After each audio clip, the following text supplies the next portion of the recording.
and welcome once again to Crazy Comics and Stories. It's me, your charming and delightful old Uncle Rat Bastard.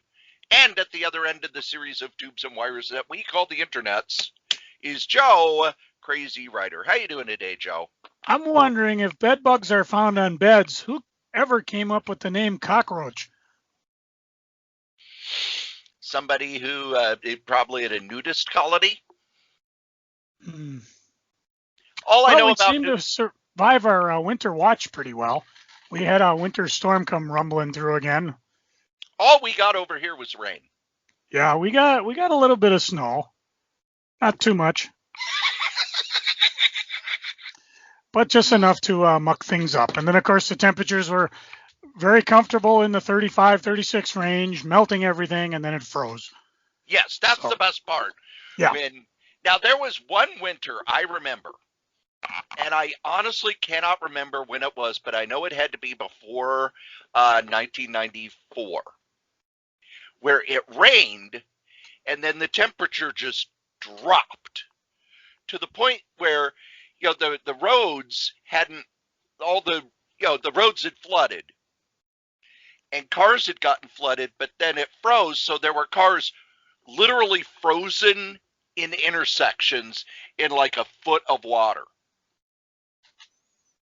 Yeah, that's happened a couple times. I remember that because you couldn't go through Uptown at all until they were able to get it cleared out, and it took a couple of days. I know that happened after the infamous Halloween storm from '91 that we talk about, but it happened later that year.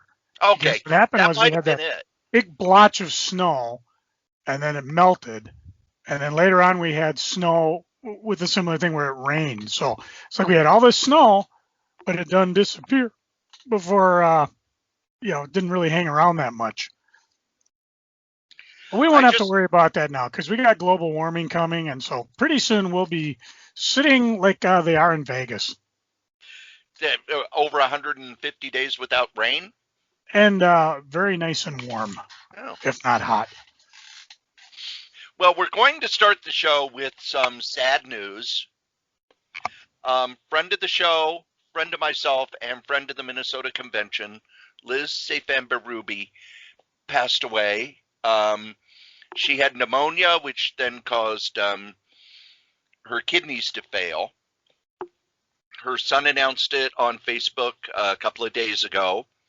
Liz she started as a colorist at Archie, then moved to DC, where she did a lot of work on romance books. And then when the romance books kind of dried up, she was also working at Continuity Studios with Neil Adams on advertising stuff. But she ended her career in comics working in the coloring department. And if you look at your DC Comics into the 80s, she did coloring into the 80s. I was surprised when I went back and looked, and she did a whole bunch of non-superhero stuff into like 84 and 85.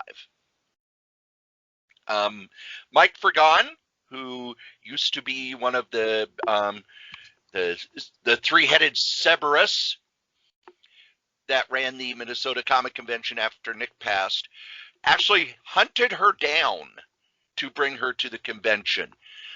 He tells a story about how he was trying to find her, and he got every phone number of every Elizabeth Berube in the U.S. And when he finally got a hold of her, she was shocked, had no idea anybody cared about her comic book career. Had her come to the convention, and it kind of kick-started people knowing about the stuff that she'd done. She was one of those people who everybody thought had just kind of left comics and faded away. And he brought her back to where she was interviewed by a number of different websites that talked about the history of women in comics. I did an interview with her back in 2015. I recently put it up on Facebook as kind of to let people get to know her a little better. And even after she wasn't able to come to the convention anymore, we traded emails and calls and stuff, and she was just a wonderful person, so full of stories about, working at Archie and working at DC in the 60s and 70s. All these wonderful stories about her life and the adventures.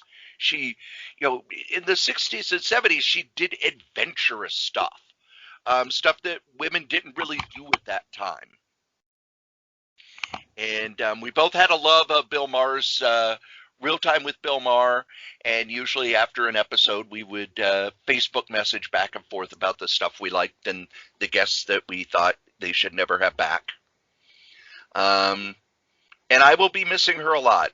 Bill Maher actually started his new season on Friday night, and I watched it Saturday morning, and all I could think is now I don't get to chat with Liz about it.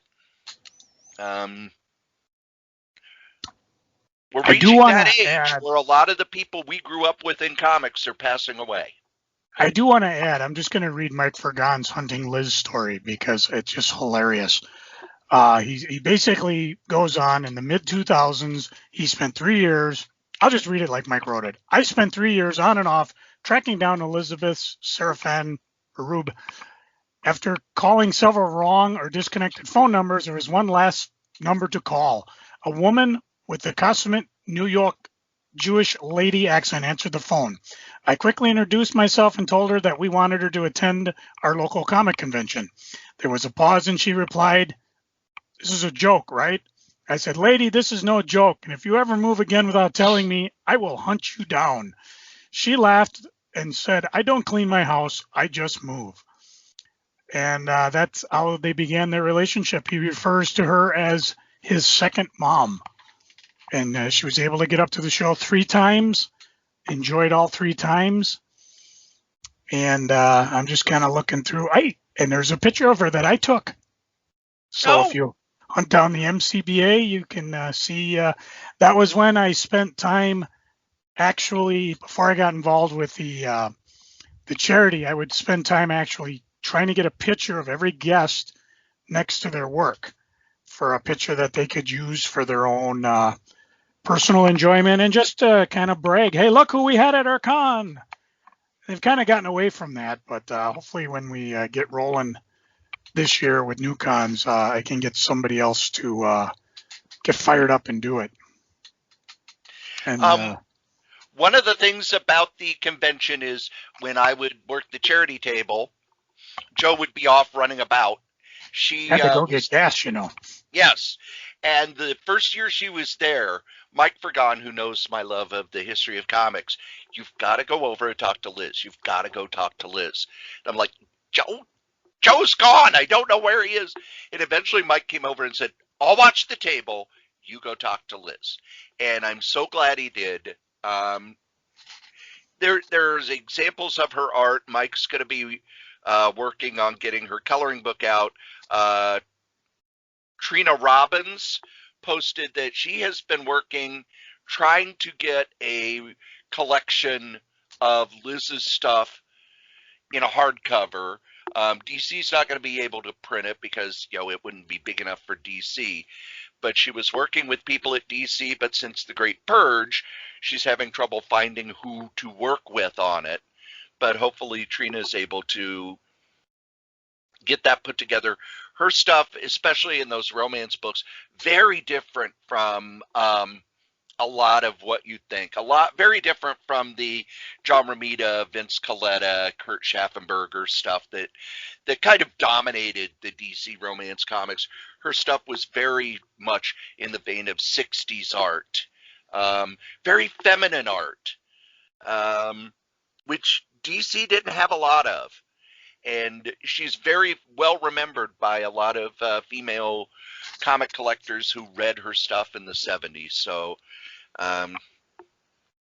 it's a big loss. It's a big loss.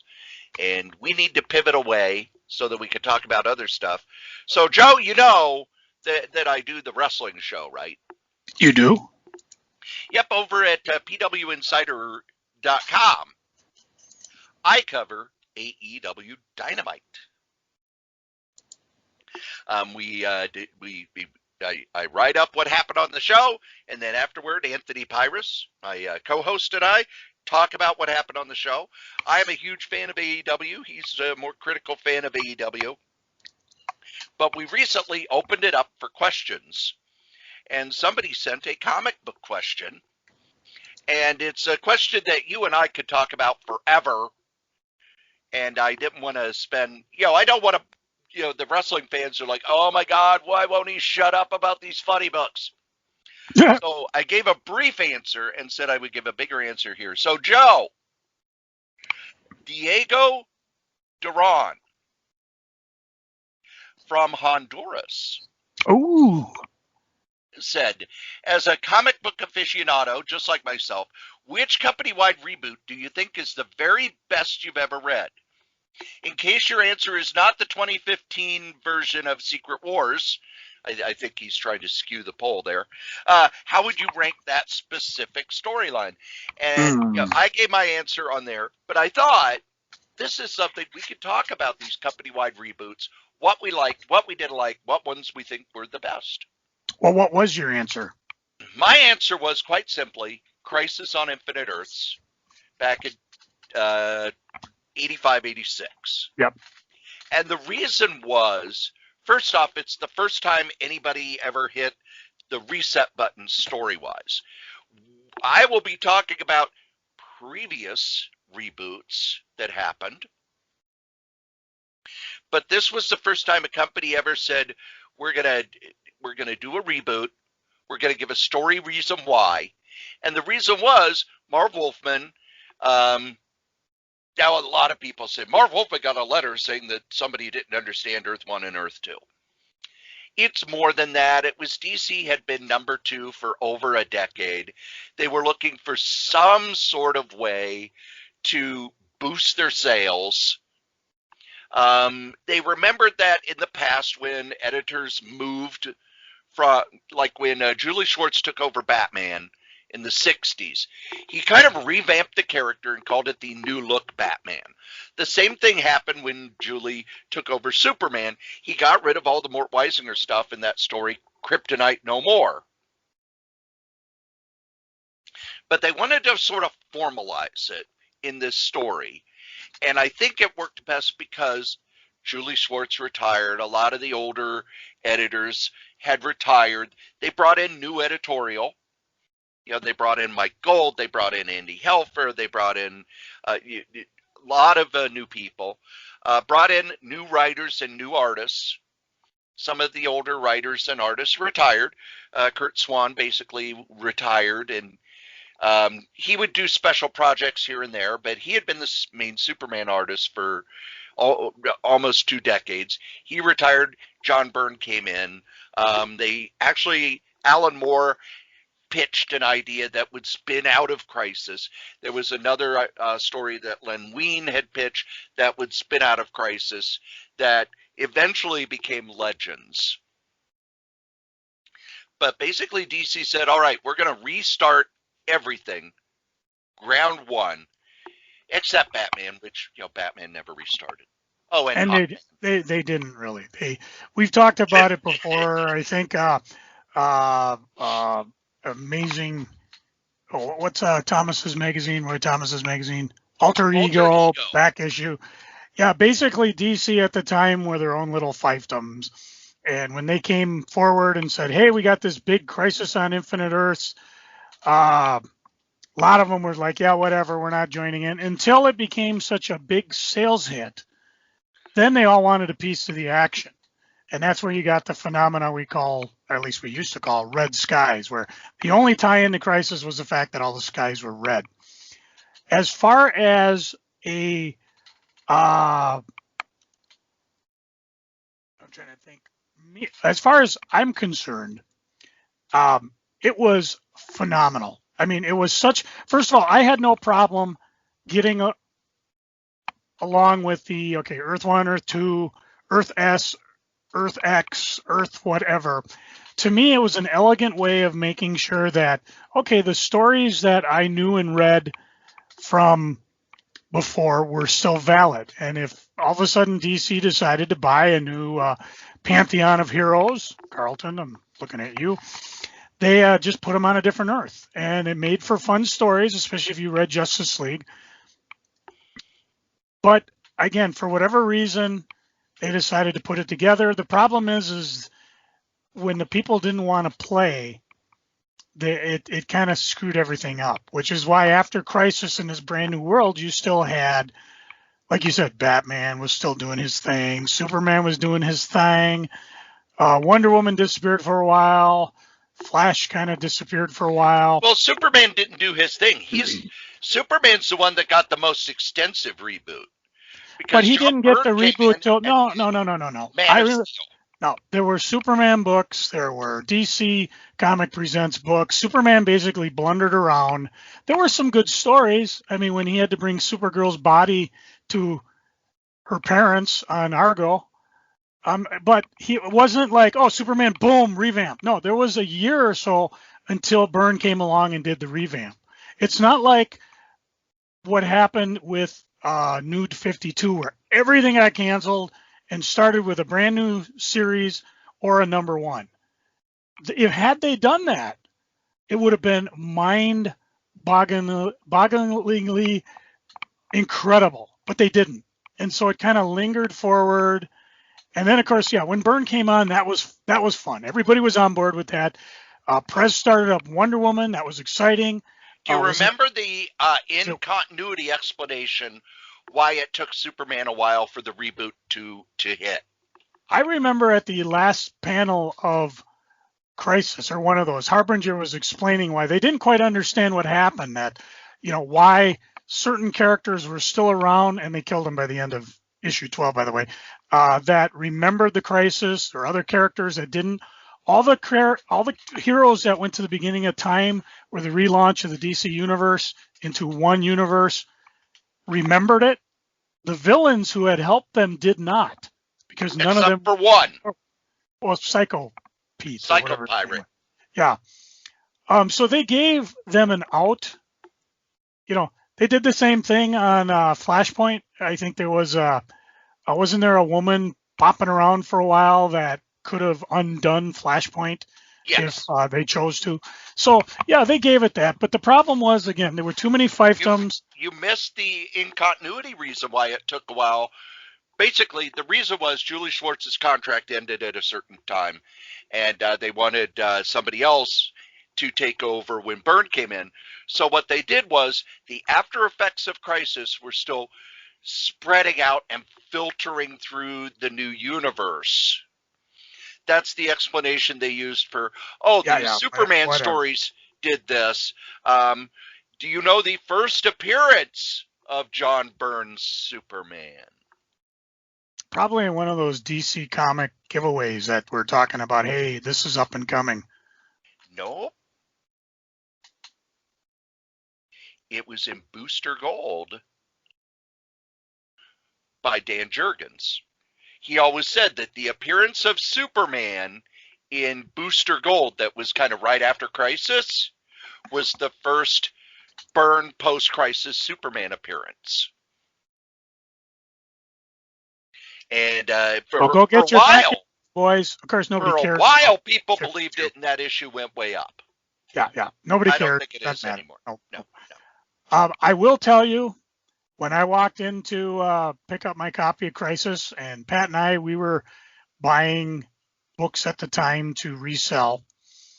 And John Nunziato at St. Paul Comic, he says, "Oh man, you got to look at this."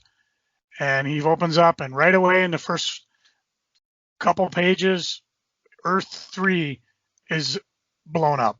Earth 3 was the crime syndicate. I believe they were instrumental in the first crossover with JLA and Justice League. So yeah, this was like some major stuff. They weren't taking names.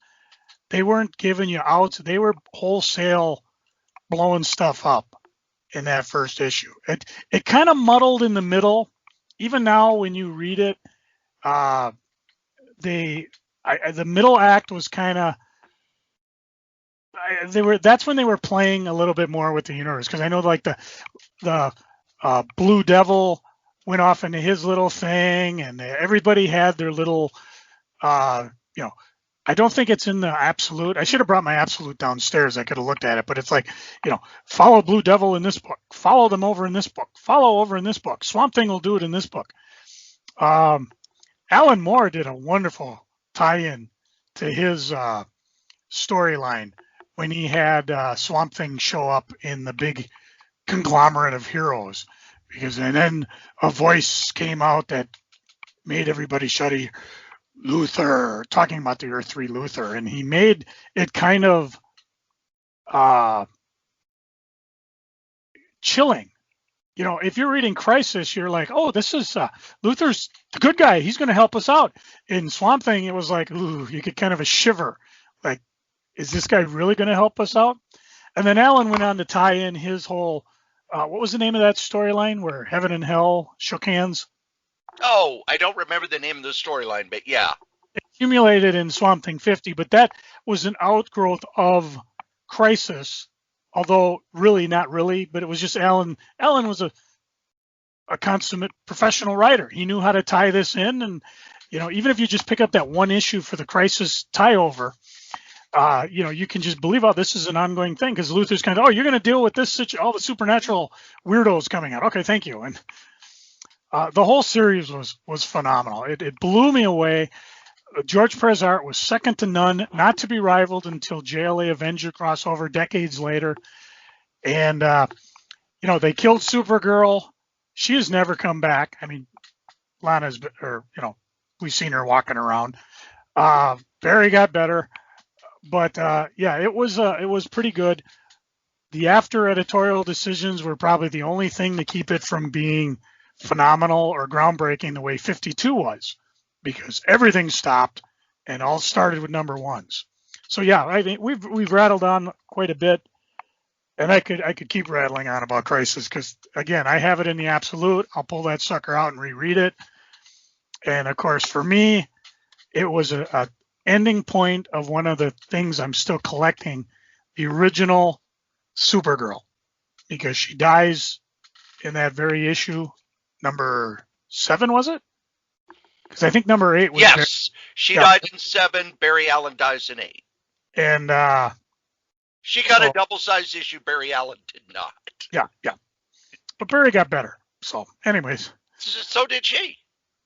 No, she's still dead. No, that's Kara. Kara is the Supergirl now is Kara. It's Superman's cousin. From the city of Kandor. Sorry, not the same. She died. They could bring her back, and they could do the Mike Turner thing, which was fun, or they could, Peter David did a wonderful run of Supergirl, but except that Supergirl was. She died. When they first brought Supergirl back, she was this weird creature from the Byrneverse. Yeah, where Byrne had Superman kill people. But not the same Supergirl. No. The only official appearance that wasn't really official, and I think, didn't you say editor got in trouble, or editor chewed him? Mark Waid lost his editorial position. Yeah. There was somebody walking around. It was a dead man story. And all I remember is that her name was Kara, and she was like, hey, I don't have to be remembered. And, but again, that's one of those silly editorial things where, oh my God, the whole of comic creation is going to collapse because of what you did. That had nothing to do with the fact that sales department has their head up their ass, It had more to do with the fact that it was a company-wide edict that these characters stay dead, and Mark Waid tried to find a way around it. Yeah, whatever. So, it's more. Worry about it. Don't you want to go back in time? Your boss tells you to do something, and you do something. Don't you want to go back in time and say, don't worry, we're going to sell to AT&T, and they're going to put us out of business. So whatever you do doesn't matter. It just doesn't matter. So that's all I got to say about that. The world would be if Mark Waid would have stayed in editorial instead of working more on the writing end. I don't know. I love Mark Waid's writing, so I think same thing with Peter David. What if he stayed in sales instead of breaking out into writing? If he would have stayed in sales when Carol Kalish passed away, he would have taken over because he was her second in command. Yeah.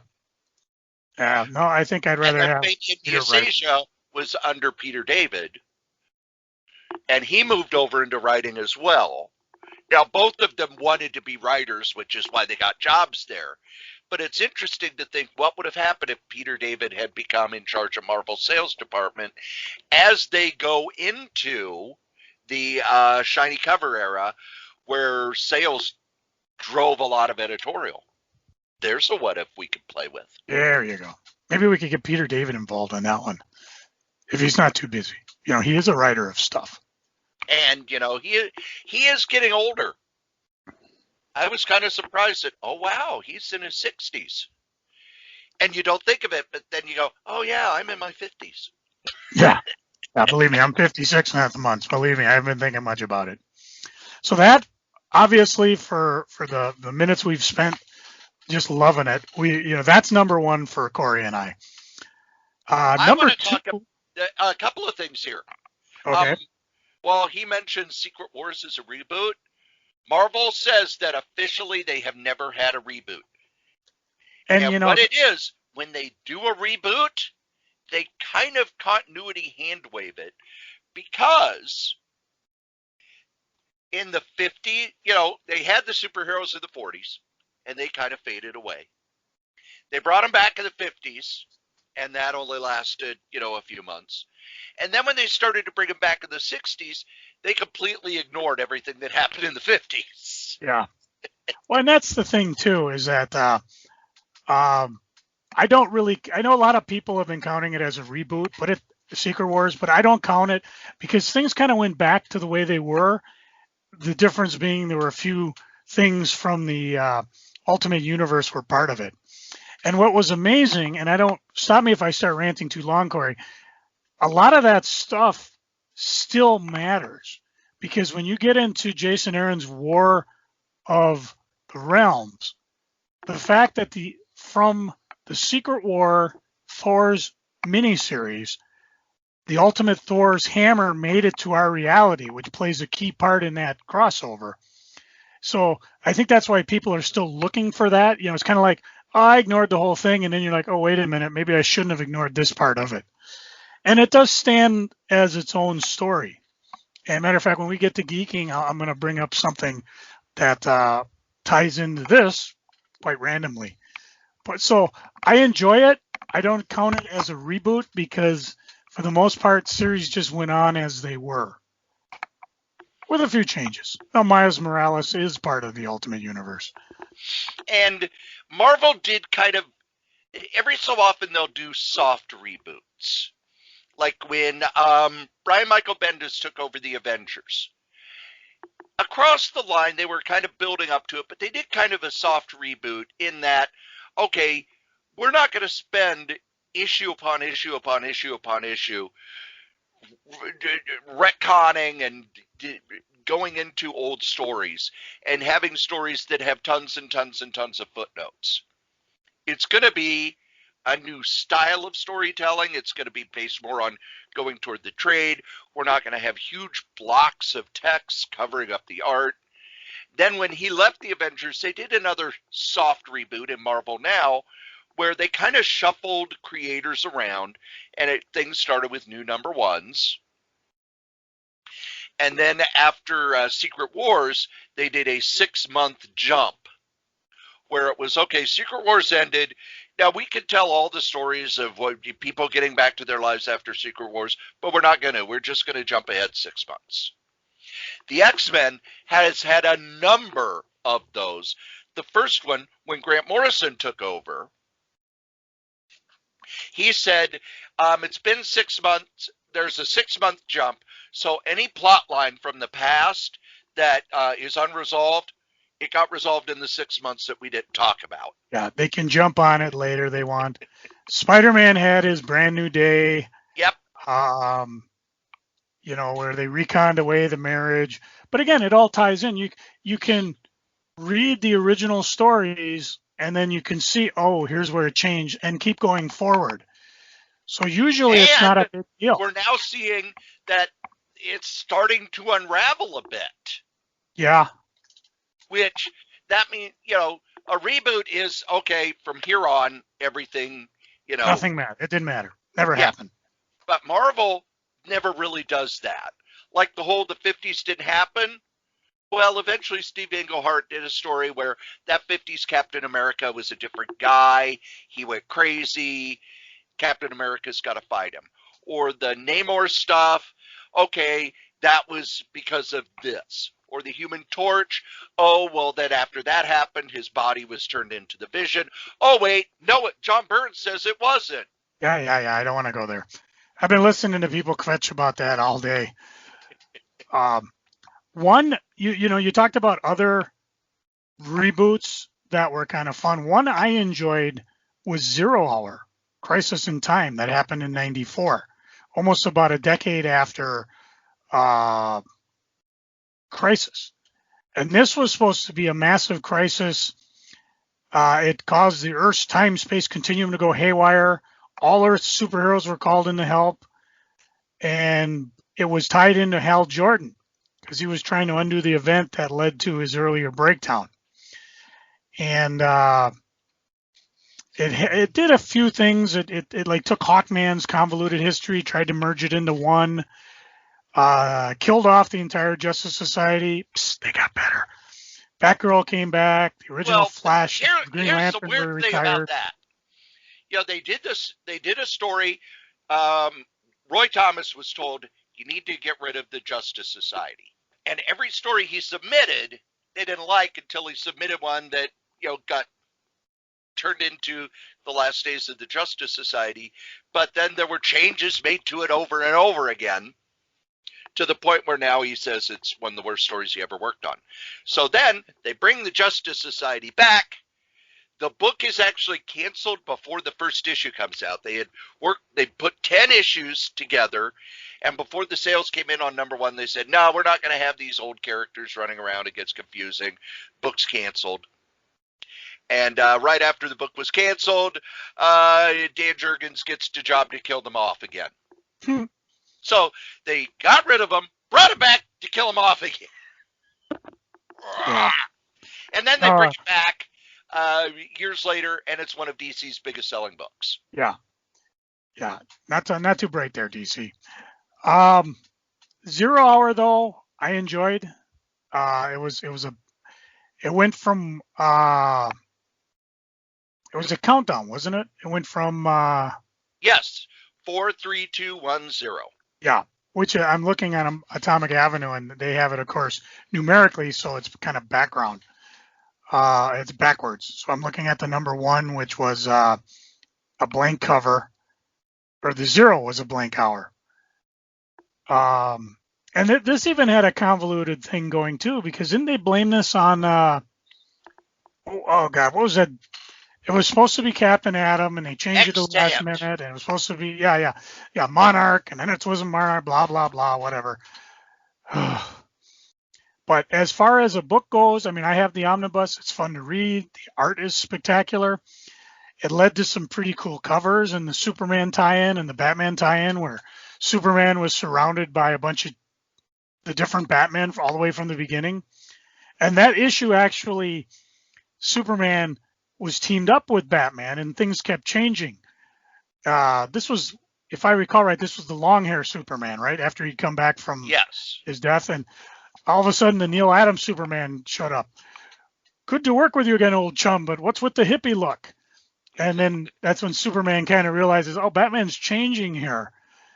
And he changes into the Dark Knight. He changes into the original, Batman from the cover, where he's got the wings way up and he's ready to pounce. And it's a fun story just to dig up. And I don't have time to look for the actual issue.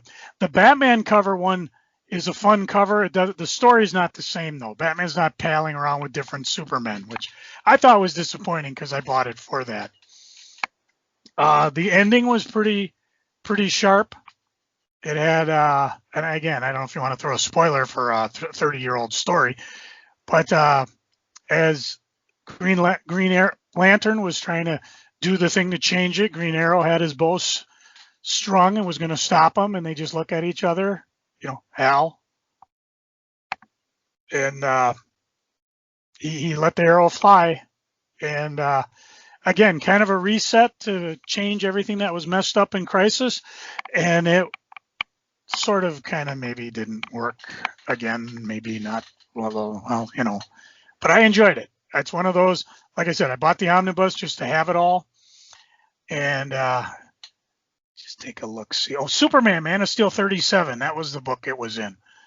So that, to me it was fun. It tied into Legion of Superheroes. It tied into some of the books that aren't even around then. Steel, Outsider, let's see, Batman Shadow the Bat, Legionnaires, Valor, Legion 94, Guy Gardner Warrior, Teen Titans, Robin, Justice League International, Catwoman, Damage, Dark Stars. Some of these books are like, who? Well, they're there for you to look up. Not terribly expensive. The only one I have in my collection, other than the omnibus, the 0 Hour signed by Marty Goodell. Nodell. Nodell. Thank you.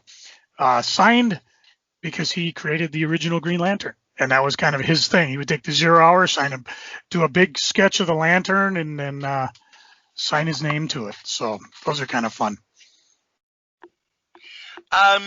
Out of all of the DC reboots, the one that I actually really liked was Infinite Crisis, because it wasn't it was a big event, and it gave new directions to stuff. It gave us one of the best villains ever, the Superboy Prime, who's basically an angry fanboy. And afterward, they did 52, which was okay. Every comic after Infinite Crisis started a year later, and 52 filled in that year. And the creative team they had on it, Mark Waid, Grant Morrison, Greg Rucka, just blew, some of the best comic creators at the time at doing superhero stuff. But it did a thing which kind of was like, if you want to use the stuff from the past, you can.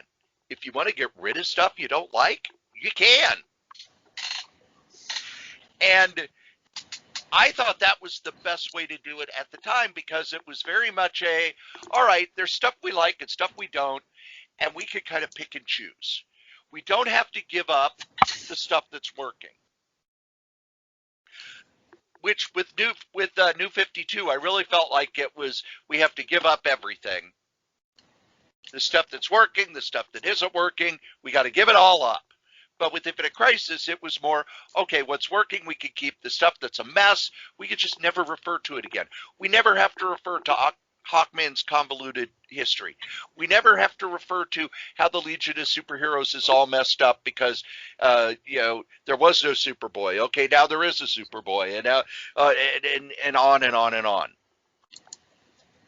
I think New 52 was the first time they did a reboot that drove me away, because it was very much, we're getting rid of everything. And it didn't feel like it needed to be done. Yes, it boosted sales for a while, but Superman wasn't really a new Superman. It was just a convoluted reboot of Superman rather than a full reboot. Batman.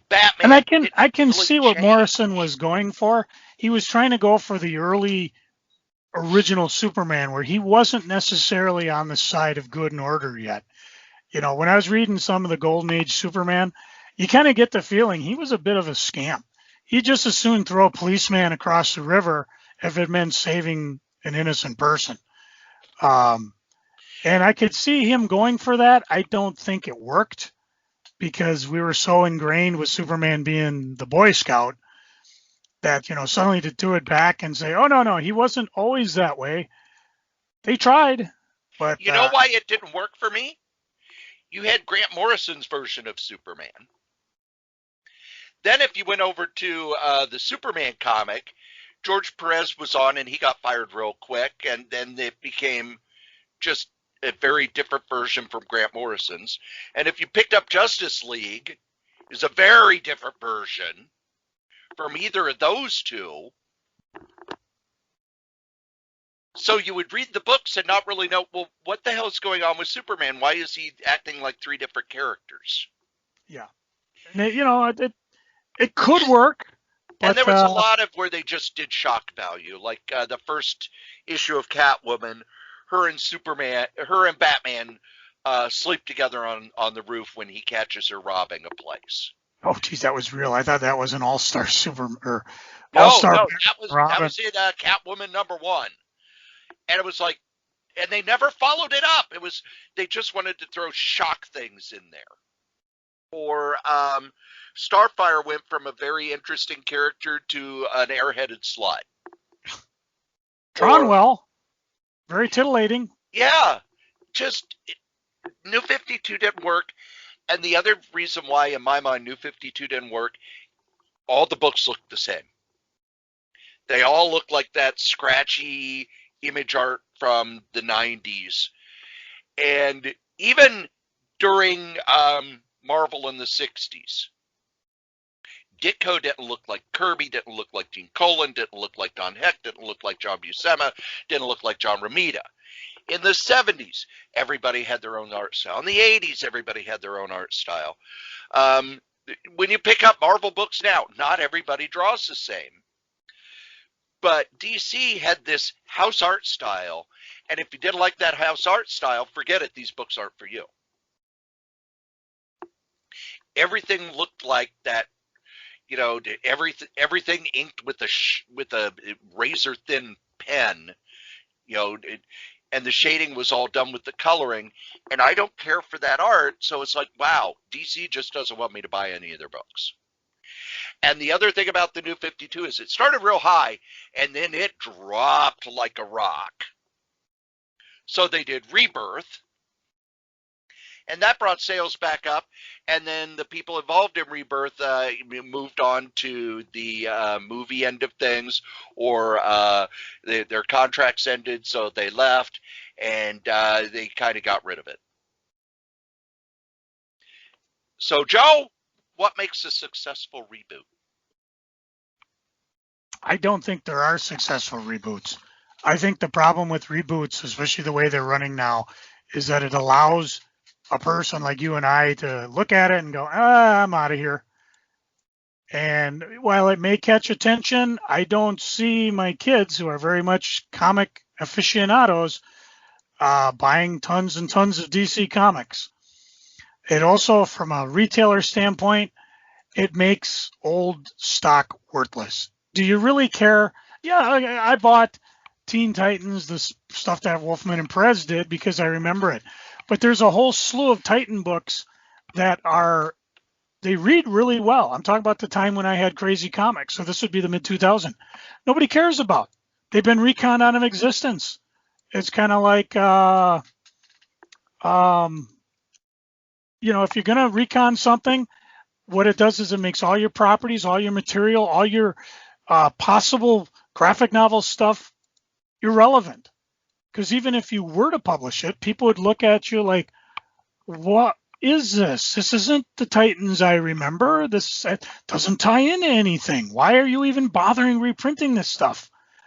And you see glimmers of it occasionally when I'll like pick up Maximum Security from Marvel and go, okay, I'm a little confused here because Scott is dead. Xavier's running around with a bunch of mutant Skrulls. But I can go back and I can figure out what's going on in continuity.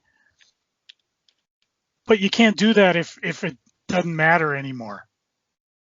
And all those properties, all that stuff that you could reprint, put it on DC Unlimited, but I don't see anybody bothering to look at it. There's no reason to. Whereas I might want to go back and go see, some of the John Heck, or not Heck, I'm sorry, like Black Panther, which is on Marvel Unlimited. I was going to say Don Heck. That's what the heck? John Heck. That's when John Byrne and Don Heck worked together. Yeah. So, from a retailer standpoint, you might get a lot of heat. You might get a little oomph. That's why Future Quest, I'm kind of, I'm not excited about. but I think DC's trying to make a, how would you say, lemon out of lemonades, because a lot of what is coming out of Future Quest, which originally was supposed to spearhead this entire other crisis. Future state. Future crap is what I'll call it, but they're trying because they're making it so that you might want to pick this up because it may have some bearing on future stuff. I know Wonder Woman, I know Batman, definitely, but you know, it's a lot of clams to spend on something that may or may not have any relevance. If you got the money, do it though. It might be worth the money. For me, how about you? When you do a reboot, I think we're at the point where rebooting an entire superhero universe just is not going to happen anymore. You can keep doing it, and DC seems to be at this point where they're doing it every 2 years, which is a bad precedent. And like you said, it kills back issue sales.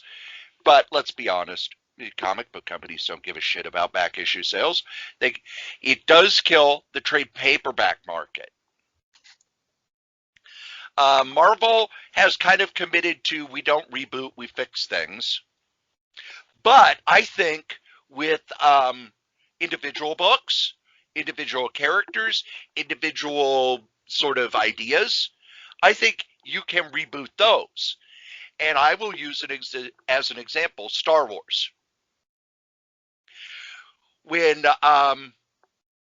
Dark Horse got the rights to Star Wars, they picked up the Marvel series Dark Empire, which was kind of a reboot of everything comic book Star Wars. It was all right. Yes, there were these comics that happened after Empire Strikes Back. We don't care. They don't matter. This is what happened. Are you dissing on Ewoks? Androids. Okay. But it's more all of the regular Marvel Star Wars after after Return of the Jedi. Those are gone. They're exiled. They're mopied. Mopey is a character at DC where they did a story where the lightning bolt that caused all the chemicals to hit the Flash were created by an extra-dimensional being named Mopey. It changed Flash's origin, and then they completely ignored it and has never been spoken of again. So something that is completely ignored and never spoken of again, we call being mopied. We got that actually from Ambush Bug. But all of the Star Wars stuff that Marvel did after Return of the Jedi was mopied because Dark Empire is what happened. And I don't care what they say. Dark Empire is the thing that started to get people excited about Star Wars again. It was after that the Timothy Zahn Timothy Zahn 3 books came out. It was after that the toys started coming out.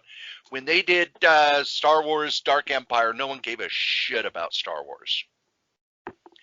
And then Dark Horse created this whole big, they tied in with the extended universe, and then when they were going to do new movies, and people are still mad about this, they went, well, we want to tell our own stories without people having to have played all these video games and read all these books and all these comics, so they're non-canon anymore. And that was a reboot when Star Wars came back to Marvel. And I think that's the way you do a reboot. You just say, those stories were great, but we have to do our own thing. Conan, another example.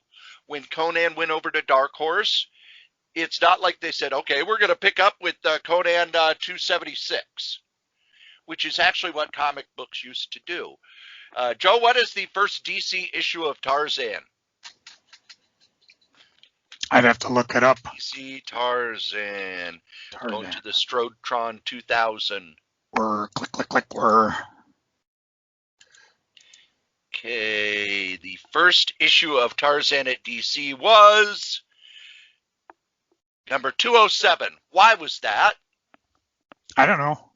Because there were 206 issues over at Dell/Gold Key. Ah. They just picked up the numbering. Same for Blackhawk. They picked up the numbering when they got Blackhawk. Same for the War comics and the other comics.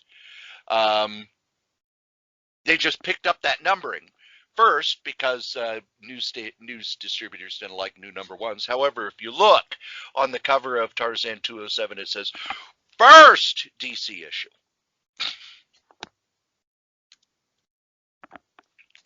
But when a property moves from a company to a company, yes, they have the rights to reprint all that stuff, but they're going to do their own thing. And I think those are good reboots. I think when you bring back characters that have been gone for a long time, one of the things that the editors at Marvel will say, people will go, well, what, when you brought back, I'll use Nova. Why did you bring back Nova and make him this new character and this little kid when we all love Richard Rider? And eventually the editor said, we've tried Richard Rider. We've tried Richard Rider 3 times. It never sells. Why would we do it again? If you've done something and it doesn't sell, when you bring it back, you got to do something different with it. And I think that's another good idea for rebooting. When it's okay, I love Richard Rider too, but if we haven't been able to get this book past 25 issues, let's try something new. And you can look at that with what DC did in the Silver Age. When they brought back Green Lantern, it wasn't Alan Scott with his magic lantern that looked like it had come off a train, the back of a train. No, it was a whole new idea. Same with the Flash. The Flash wasn't Jay Garrick anymore. It was Barry Allen.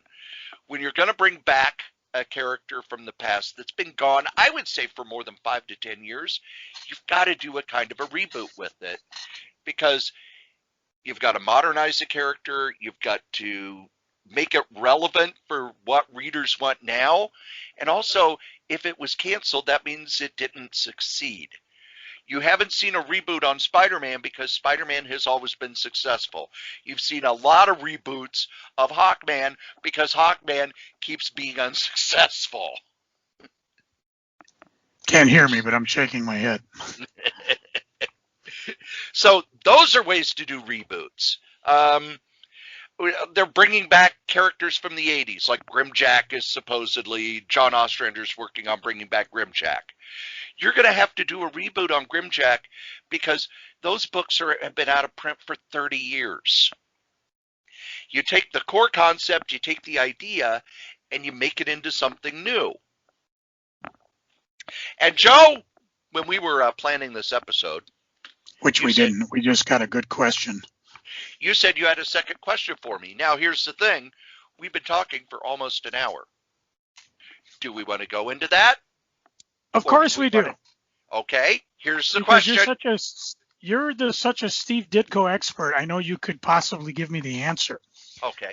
As I'm roaming the various Facebook groups of comics, somebody made a mention that Ditko originally Ditko did Comic Cons until the 1965 convention. True.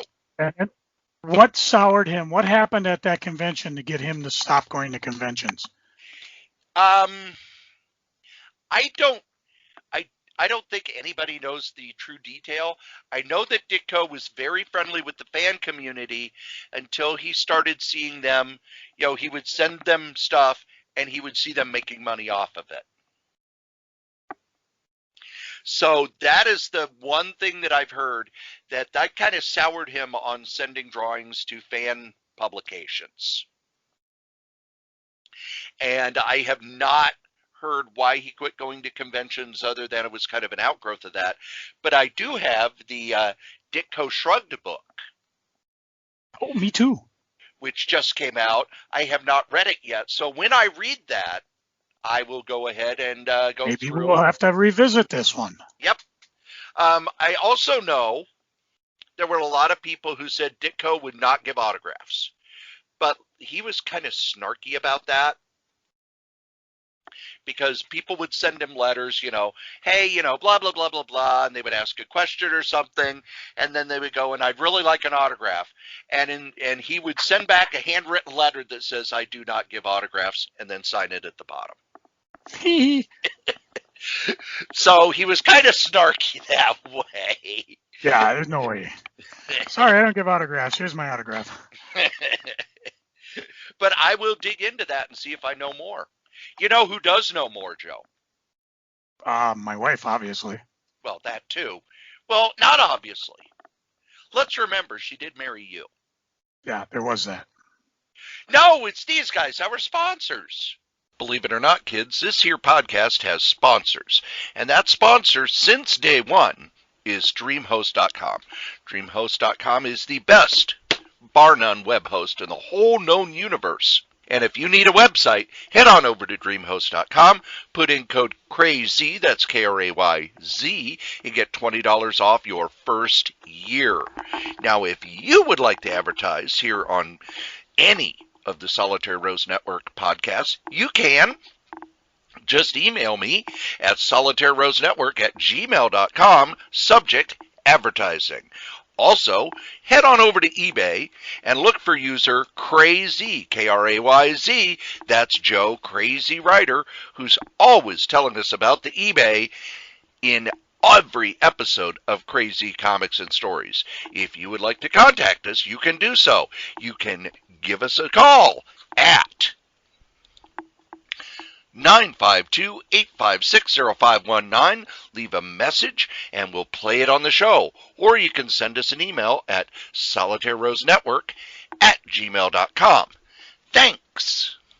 And I keep myself very, very busy. I have 2 jobs. Well, 3 jobs. Okay, 4 jobs, counting this podcast and all of these other podcasts. The Solitaire Rose Radio Network is currently on a pause, basically because COVID-19 has made it so that I have to work a lot of extra hours at both jobs. But you can still go and listen to my other podcasts. Now, you're probably listening to Crazy Comics and Stories, which is the main podcast. But on this same feed, Krayz, Comix, is Solitaire Rose Radio, the solo radio podcasts that I do. I've done interviews, I've done short stories, I've done all sorts of things, and you can get to it right here on this same feed. I also do a podcast called Novelcast, where I take the novels I've written and turn them into free audiobooks. That's over at novels.solitairerose.com. Dangerous Dan Moore and I, and of course Wolfie B. Bad, give you bad advice over at badadvice.solitairerose.com. You send in your questions and we give you the aforementioned bad advice. And then myself and Adam Vermillion from For the Love of Comics do the Fantastic Forecast at fantasticforecast.solitairerose.com, where we go through the issues of the Fantastic Four, 4 issues at a time, to give the plot and commentary on each issue. That's not all. Yes, I'm crazy. I still, over at pwinsiderelite.com, every week on Wednesday, do a recap of the latest episode of AEW Dynamite. I write up what happened, and then myself and Anthony Pyrus will do an audio. Now, you can only listen to the audio, if you remember, at pwinsiderelite.com, and if you're a wrestling fan, you should be, where we then break down the episode, talk about what we liked, what we didn't like, give it a grade, and let you know if you should have watched that episode. Those are the other podcasts here at the Solitaire Rose Radio Network. Thanks. And Joe has 2 jobs as well. One, where he frisks people. Not on purpose. And gets to look at their bones. Oh, we don't do that anymore. Oh, you don't do the Nope. the X-ray thingamabob? Nope. It's millimeter wave, which is interesting because people are like, oh, I don't want to be radiated. I'm like, well, okay, first of all, you didn't study science because it's the wrong frequency. It's not ionizing radiation. More importantly, when you get all excited about 5G, exact same microwave frequency. Yeah. So you don't want to go do my body scanner, but you will put that damn thing in your pocket next to your genitalia. Good for you. I'm assuming I put it next to my heart. I'm assuming you're referring to my posts on eBay. Why, yes, I am. All right, Cory, sit down. I'm going to give us, what's our secondary goal at this here podcast? to mention every comic book ever, including, as we did last week, Debbie Does Dallas, which lasted 18 issues. And I think we talked about it for 18 minutes if someone wants to time it. Well, I'm going to mention a bunch because, well, you'll see the qualifying theme at the end. From IDW 2015 was a comic called Dave. It was D4VE. It was actually an interesting science fiction premise. Primetime TV, mortgages, traffic jams. The robots conquered Earth, wiping out all life in the galaxy, but nothing changed. Meet Dave, the greatest robot hero, now trapped behind his desk at a soul-sucking day job. Can something, somewhere, snap him out of this slump? It was, I believe, 3 different miniseries from IDW, so check it out. They're kind of fun. From Malibu, way back in 1992, Necroscope. It's actually a comic adaptation of Brian Lumley's supernatural spy novel of the same name. Let's see, this one had Martin Powell doing the scripts, Derek Gross illustrating it. The gist: before communism fell, the Soviet Union developed a covert spy group that used ESP-wielding agents as its main weapons. The agents were necroscopes, psychics that could read the memories of the dead. Great Britain, though, began to catch up. Both sides began employing spotters, psychics whose gift was to detect other psychics as a way of ferreting out enemy agents. And this basically was a Cold War game of cloak and dagger. Malibu picked up for 5 issues and 1 book. I guess the license from Brian, and you can do that or just go find the actual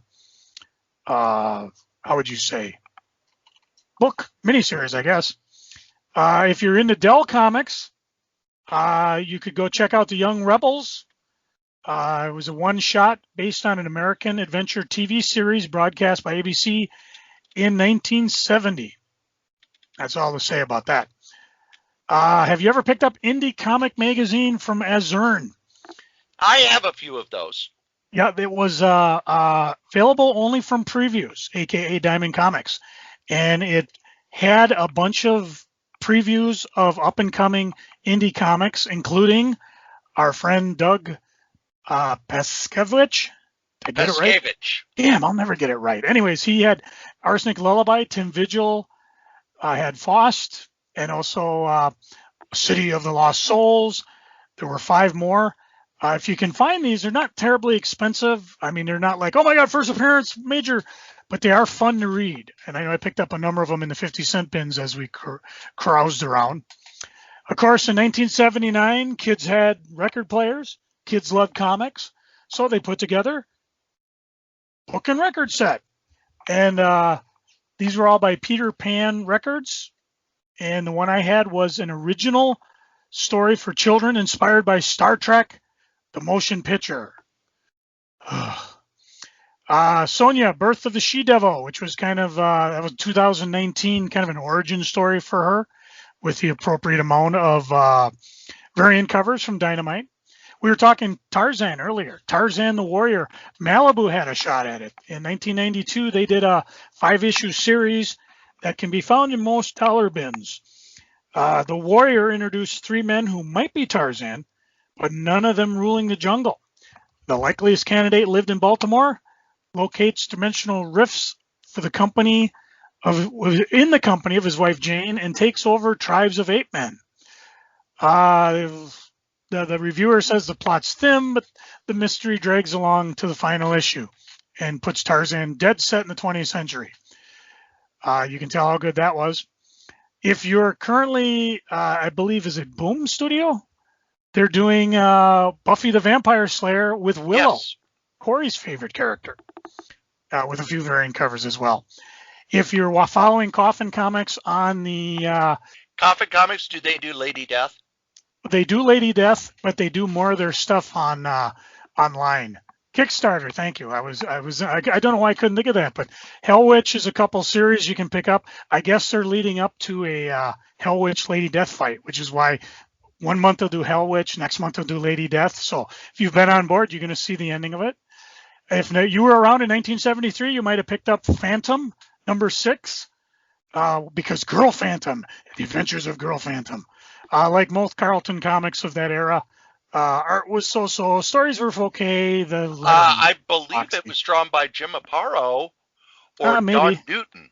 That could be why the art was good. Phantom This one also 6. had Mandrake the Magician. There was a whole series. It came under the King logo, but they were all published by Carlton. Okay, let me take a look here. All right, Phantom #6. Yeah. Okay. You keep talking. I will start looking because. Well, for those of you in 1959, looks like it started in this issue 60. Yeah, it was a tough one to find because of the way they number and everything. But this one's the one that it either was under King and I believe Carlton actually published it. Oh, okay. Because I'm looking at the Carlton issue, so. Yeah. Special Agent, a picture story about railroad police comic book. Came from 1959, one of those giveaway comics that I was collecting for a while. Cory, have you ever picked up The Erotic World of Frank Thorne? Yes, I have. Yeah, that was one of those books published by Eros Comics, a division of Fangraphic Books. Good old Frank Thorne, never afraid to dress up in a silly costume to get his picture taken with large-breasted fan, including Wendy Peeney from ElfQuest. Yes, she dressed up like Red Sonja back in the day. There were 6 issues. Good luck finding them. Very expensive if you had them. It used the character, I believe her name was Gita, Ghita. And she, main thing about her was that she didn't wear much clothing. She had big pink perm. We've talked about this series before in the past. Chilling Adventures in Sorcery from Red Circle, a.k.a. Fawcett. And, of course, at issue 6, they just went to Red Circle Sorcery. And the covers are beautiful. I mean, if you've never seen them, they're just so vivid. If you can get one in decent shape. 2019, Source Point published Sham Comics. They did 6 issues and a book. Worth picking up because what they're doing is they're taking old art and putting in new words, and just hilarious results. By the way, I do have the creators on that issue of the Phantom that introduced the Girl Phantom. Dun, dun, dun. Written by Dick Wood. No, that's not a fake name. And drawn by Bill Legante. Let's see if Bill Legante has done other stuff than the Phantom. He did the Phantom comic strip for a long, long time. Boy, a long time. So there you go. That explains why the art was good, the stories were okay, and the lettering was terrible. We've talked about Deep Fried. That, of course, was the original place where my favorite hero came from, Weapon Brown. Well, not really a favorite hero, but if you can find the issues, I know Atomic Avenue says they're cheap, but I don't buy that. We've talked in the past about Babylon 5 from DC, which is actually, for the most part, continuity. So if you're, that's one thing with Babylon 5, most everything ties in to the universe. And of course, the big one is in the issue 5, because they talk about in the TV episode, The Coming of Shadows, how Garibaldi, the security officer, actually saw a shadow ship raise off Mars. Well, this actually refers to it in a 2-parter. So even if the other stuff doesn't tie in, these 2 issues are canon. We rarely talk about manga because Cory and I don't read a lot of manga, but I will mention the Venus Wars from Dark Horse back in 91, 92. Oh, yeah, I like that one. On May 12, 2003, an asteroid slammed into the surface of Venus, dramatically altering its rotation and atmosphere. Suddenly, the inhospitable planet showed the possibility of supporting human life. Only 4 years afterwards, the first terraforming team landed. By 2083, Venus was an established human outpost. And in case you guessed it from the title, warfare followed. I don't know if we've ever talked about Gold Key Spotlight. I think we have back and forth because it was a showcase for a variety of Gold Key comics starting 76 to about 78. And it's 11 issues. It spanned all sorts of genres from lighthearted high school comedy to far off science fiction of Treg and the Sky Gods. And OJ Wiz showed up there. So I love OJ Wiz. I'm going to have to dig that one up if I can find it. And the last one I'll mention, of course, was Red Sonja, another miniseries from Dynamite, Age of Chaos, where there's a Kola Gath is back. He's trying to resurrect himself again, but the plan backfires and allows a whole new kind of chaos. Get it, chaos, into the Hyberian Age. And let's see, that was a whole bunch of miniseries, a whole bunch of looks like 4, but probably 1,000 by the time you figure in the variant covers. Why do I mention all these? Because that is what I sold within the past 48 hours. Different series from different eras. Some were one-shots, like the Necroscoper #1, second print with a hologram. Some of it I didn't even mention, like Batman 193 from 1967, just beat up reading copy that I picked up somewhere. What I did is what I always recommend to people. If you see something you're even vaguely interested on Facebook, be it mine or someone else's, go ahead and watch it, because that person has the ability to send you a special offer and say, hey, I'll give you this. It's not like having a sale for everybody, but just for you. And I discovered that I had about 160 different people watching things. So I sent out offers to 160 people. I got about 20 people to respond. And when I give offers, I give decent offers, like that Erotic World of Frank Stone. Wait, I didn't say that right, did I? Not Frank Stone. What is it with Stone? Frank Thorne. It was #5. It retails like $30 if you can find it. Guess what I sold it for, Cory? $29.99. Yeah, you got one of it, part. Drop the 2, $9.99. Oh. I made an offer for it. You, as a well-beloved listener, have the advantage of just sending me a note saying, hey, Joe, I'm watching this, and what kind of deal can you give me? Because I love the show, and don't sugarcoat it. Just tell me you want a deal and you're a show listener, and I'll respond with the best deal I can possibly give you. And as you know from people in the past, I just love putting extra things in there. So I've just uploaded a bunch of stuff. I'm going to spend the next day tomorrow uploading even more. Maybe some of the things we talked about, all the things I just talked about are gone. You had your chance, but you got a chance to get something else. You know what to do.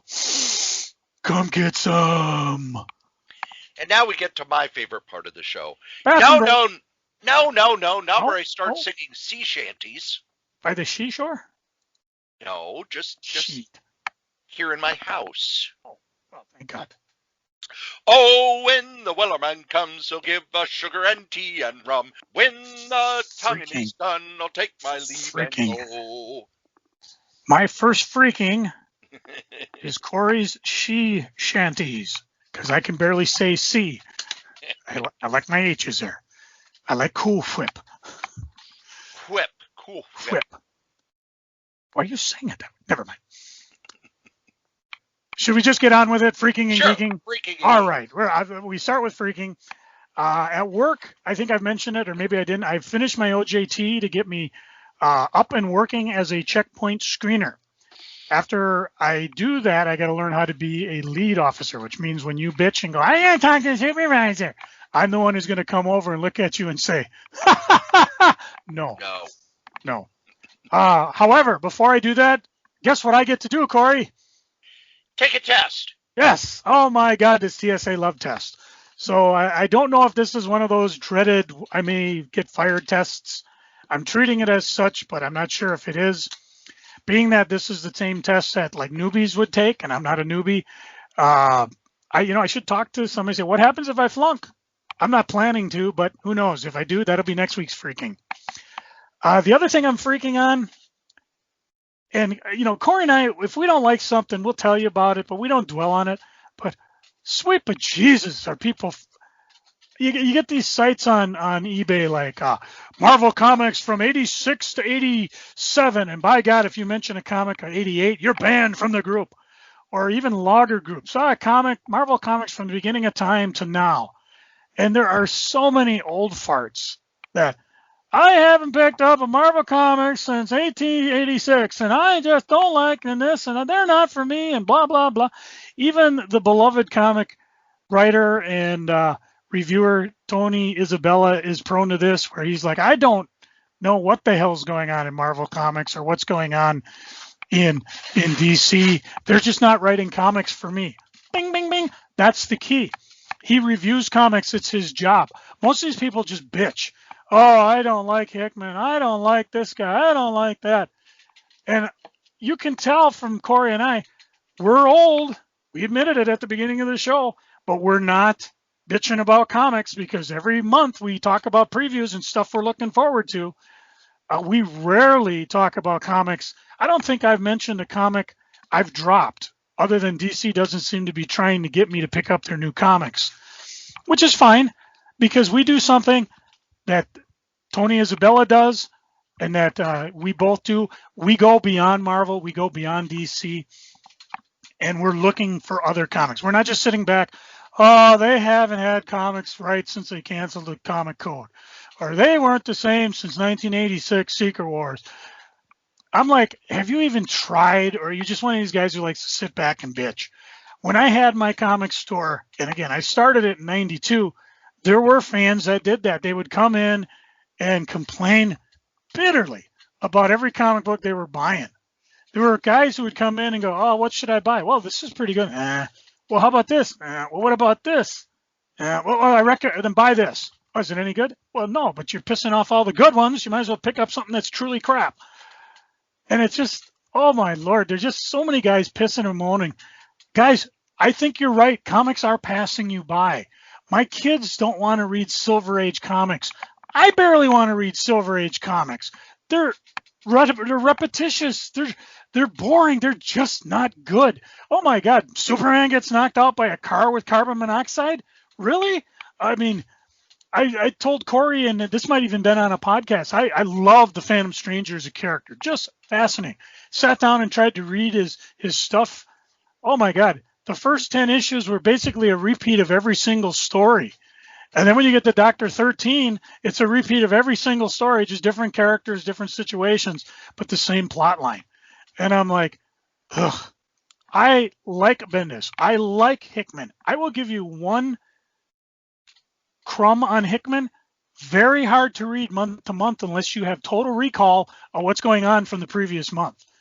I got more out of reading the New Avengers when Hickman was writing it, leading up to Secret Wars, which kind of ties back to what we were talking about, as an omnibus, because everything was there and laid out. I mean, because they were like, oh, he sent off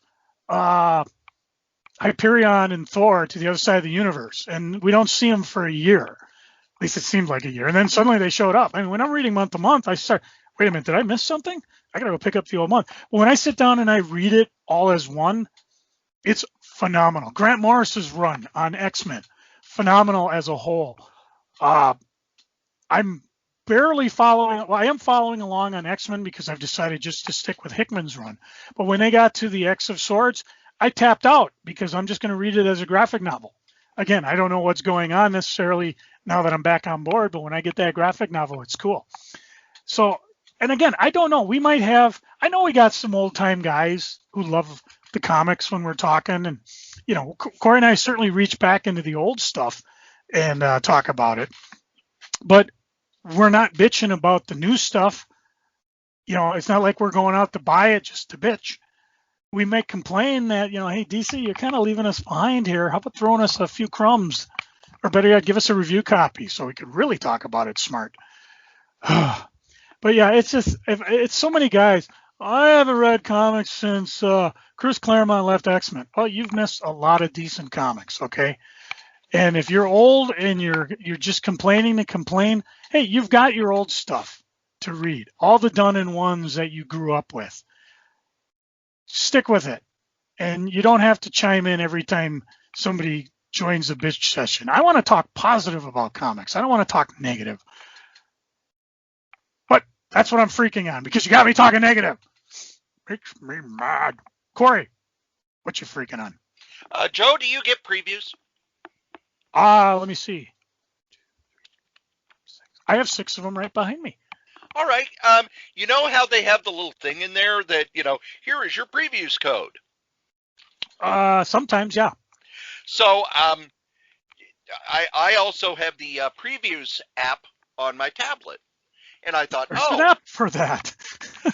cool. I have this app I could go through and read up on this stuff during my downtime at the group home and everything. So I have the little card, and I go to the app, and I go to put it in. There's no place to put it in. And I think, maybe I just don't know where to put it in. And I look, and I look, and I look, and I look, and I go to the previews webpage, and I look, and I look, and I look.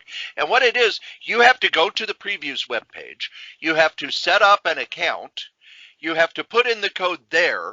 Then you have to then you have to log in to your account on the app, which is not intuitive at all, in order to use the code that you put in on the webpage on the app. Therefore, I'm not going to do it. If you've got an app and you've got a code to put in, you should be able to just put in the code. Period. That's all you need to do. Don't put a whole bunch of other steps in there because your programmers are lazy. I understand you need to have security so that people don't get the stuff in your sales catalog for free.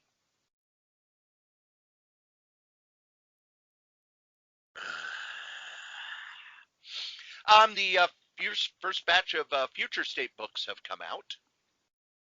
I picked up the anthology books because I like anthology books and I want to support anthology books, and I have them right here in my hand. And I have to say that even without having a chance to sit and read them, I don't like them. Because the coloring in them, it's like the 80s it's like the 80s threw up on the pages. Everything is done in all this neon. There's tons and tons of neon lighting effects on all of the art. And it's just garish and loud and so out of date.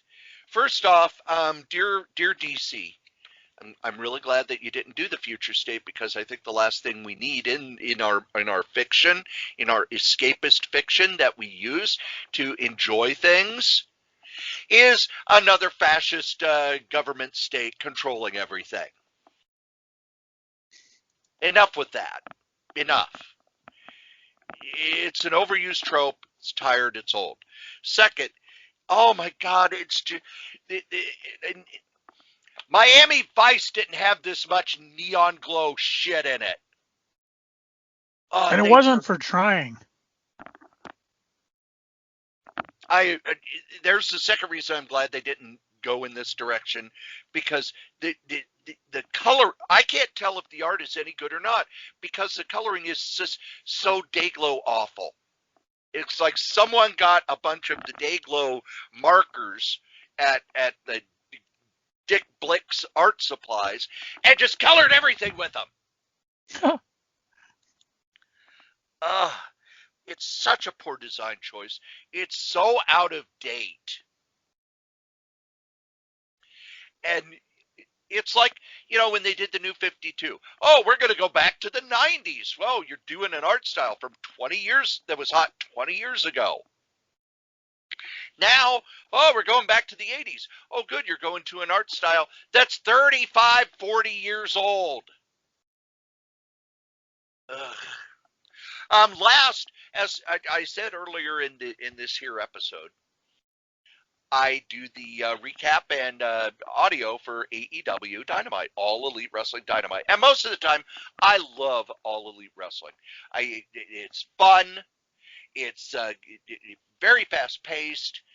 It doesn't have the same endless, long, boring speeches where everybody sounds the same as like on WWE. But this week they had 2 matches where little bitty guys were able to take on and go head-to-head with great big huge monsters. And there are ways to do that, but it's not have the little bitty guy get his ass beat for 20 minutes and then get a fluke win out of nowhere as your main event so that the little bitty guy could keep his championship. There's believability, and I didn't believe it. I got to the end and it was like, oh, so they really didn't have a way, they really didn't have any ideas here. I'm not asking for much from my wrestling. Just don't do something like that that makes me go, no, no, no, no. That would never happen. No, no. Joe, what are you geeking on? I fell down the YouTube vortex yesterday. I just basically started watching sea shanties. No, actually, I did find some interesting things. Comes to bring us Do you know what happened April 2nd, 1979 on The Tonight Show? April 2nd, 1979 on The Tonight Show. Well, Johnny Carson did a monologue. Wrong. Ed McMahon laughed. Yes. Doc Severinsen wore something really loud. Possibly. Tommy Newsom was boring. Not on there yet. Oh, yeah, he was. He started on the Tonight Show in the 60s. Yeah, he might not have been on this one. You already got the first part wrong. Pat McCormick wrote a bunch of really bad jokes that you gotta back up because the first thing you said was wrong. Oh, okay. So what happened? Well, Johnny Carson was not on the show. Okay. Was it a Monday? Well, Ed McMahon was there. Because if it's a Monday, they had a guest host. No, well, it was a guest host, but probably not one you'd expect. And who? Oh, yes, it was Kermit the Frog. Bingo! He gets a cigar. Yeah, I couldn't believe it. I saw the headlines. I thought, really? And I was pretty in the Muppets when that came around, but for some reason, this must have totally escaped my radar.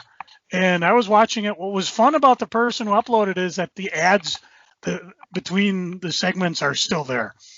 So it was just a lot of fun to watch. And I found a lot of other cool things on the YouTubes, but mostly I'm just looking for music and just something entertaining. I just kind of put my laptop on, I put my headphones on, and about 2 a.m. I quit. So, and the reason I don't quit earlier is because I plugged my laptop in and I had no way to quit. I did have a momentary geekgasm. In case you wonder, a geekgasm is when something is so cool in the world of geeking that I'm like, oh my God, this is incredible. Cory, I just want you to know I will not be around on March 26th. Okay. And do you know why? I do not.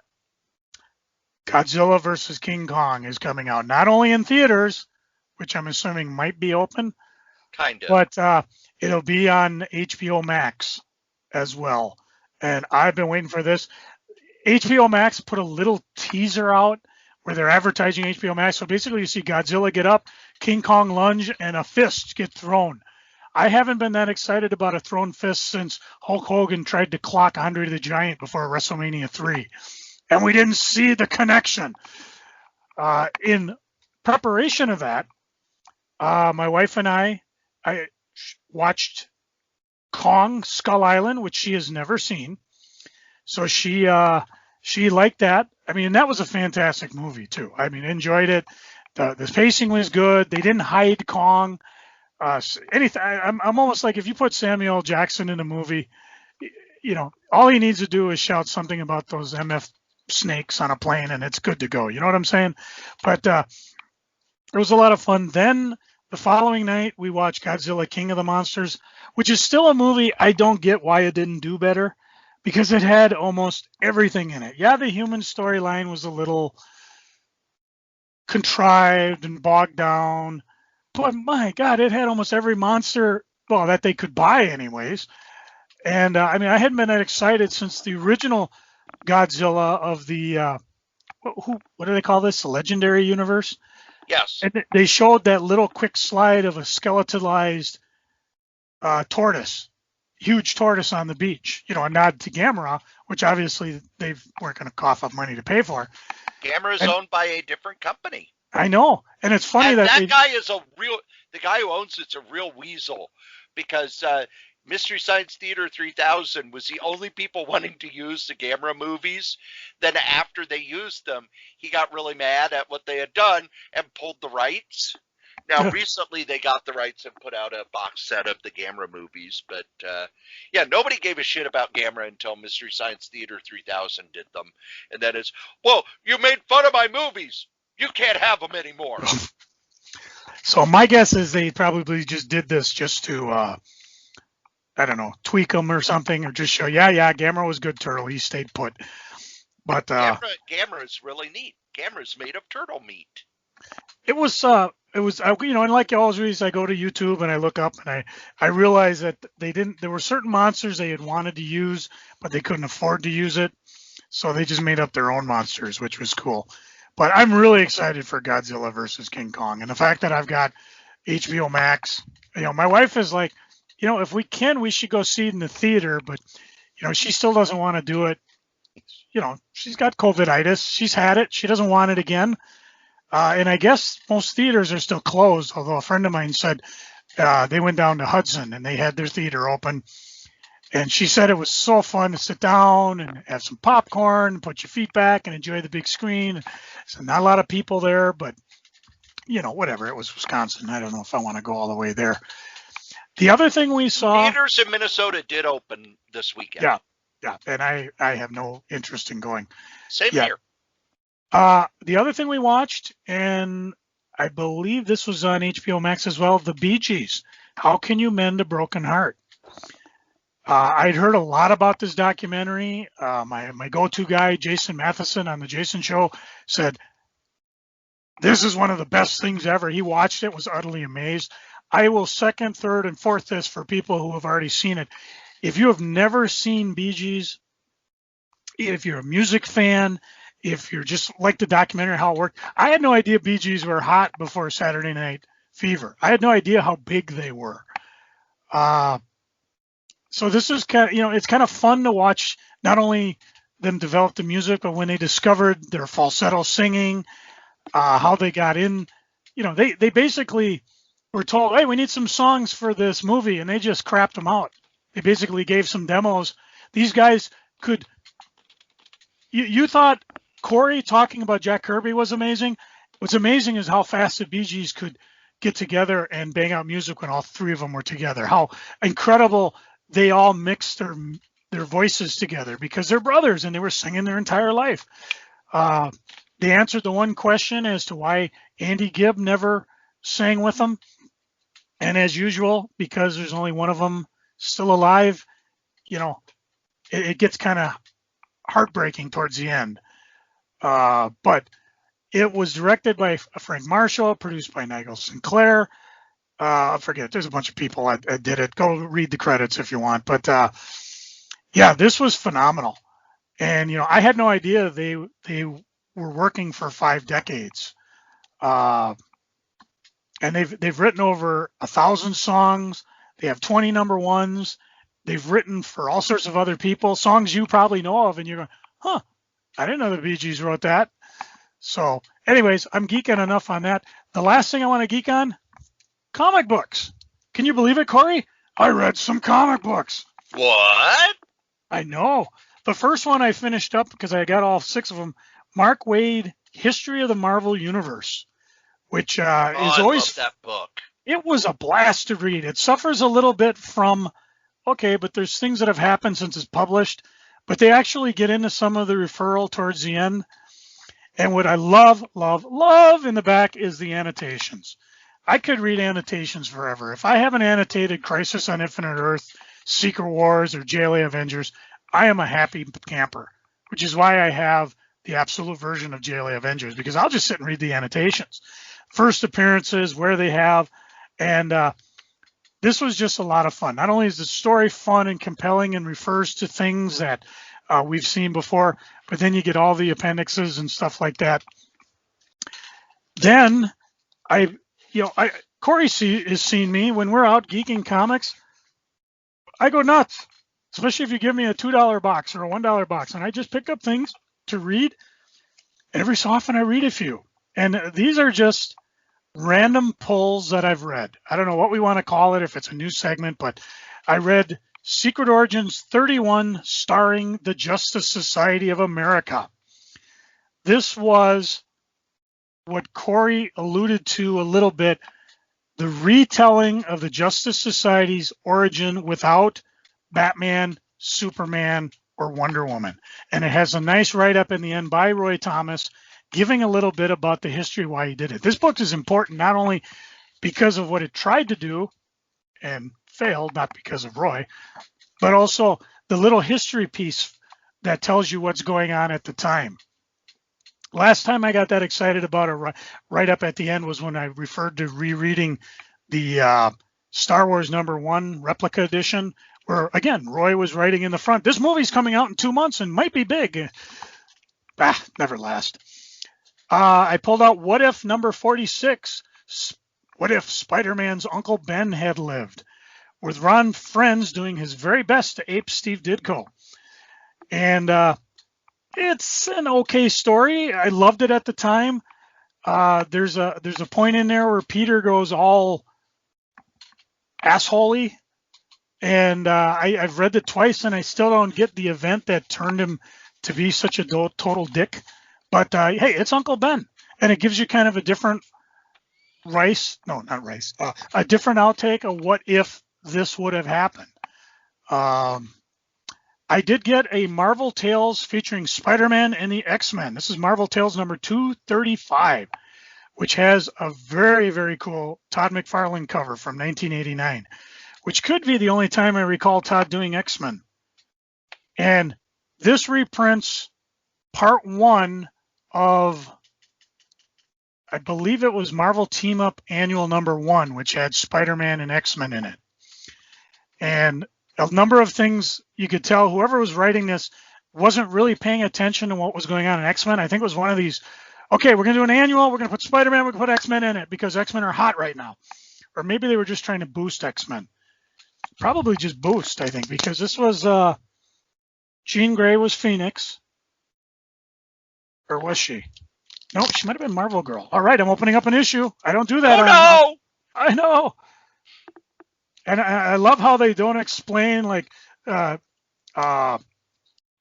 happens in a plane, and all of a sudden Spider-Man just shows up, and all he can say, Professor X, I won't ask how you happen to be aboard this plane, my boy, but your presence is most welcome. Let's see. The one thing that they had Banshee talking while he flies, he doesn't talk while he flies. Who wrote this? Bill Mantlo. Sal Buscema art with Mike Esposito, Archie Goodwin editing, and I'm going to have to fire up the old Tron 3000 because I'm real curious. As this reprint was done in 1990, I'm curious when the original Marvel Team Up was published. 1978. 78. So was X-Men hot at the time, or was it still percolating? It was still percolating. This was the first time the X-Men showed up outside of their own book, except for, Nightcrawler in Spider-Man. But this was the first time the X-Men appeared outside of their comic. Okay, so we'll forgive them for getting it wrong. Near mint price is $33. I got this gem for $2. It's only part 1 though, and now I'll probably pick up part 2. But now the other one that I constantly come back to and I game on, Fantastic Four number 319, Doctor Doom versus the Beyonder. Mainly because I think this is the first time they mentioned the Beyonders that end up creating all that havoc in Secret Wars, the one we talked about earlier. And there's a number of things that were interesting that I don't know if they've ever referred to as they break the veil of craziness, because basically they're trying to find the Beyonder. They end up going through a realm full of Celestials. Hey, they come from another, hey, where'd they go?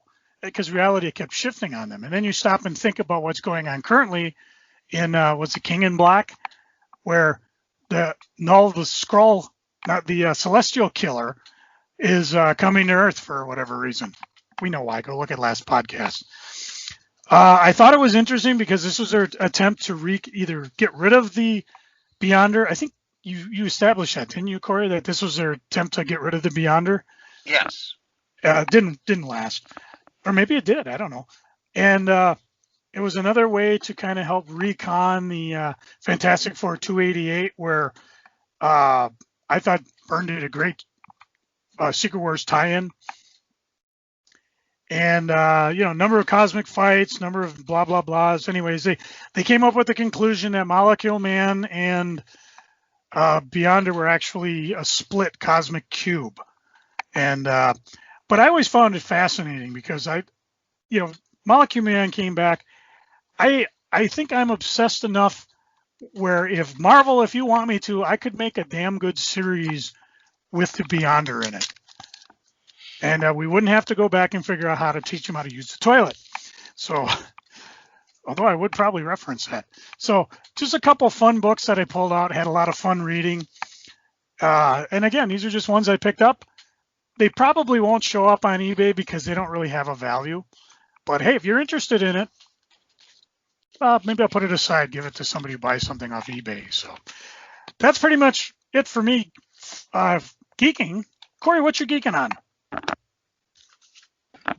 I got the Chris Claremont anniversary special in my box day, and it's funny because if you look at the title of the book, it is Chris Claremont as the logo.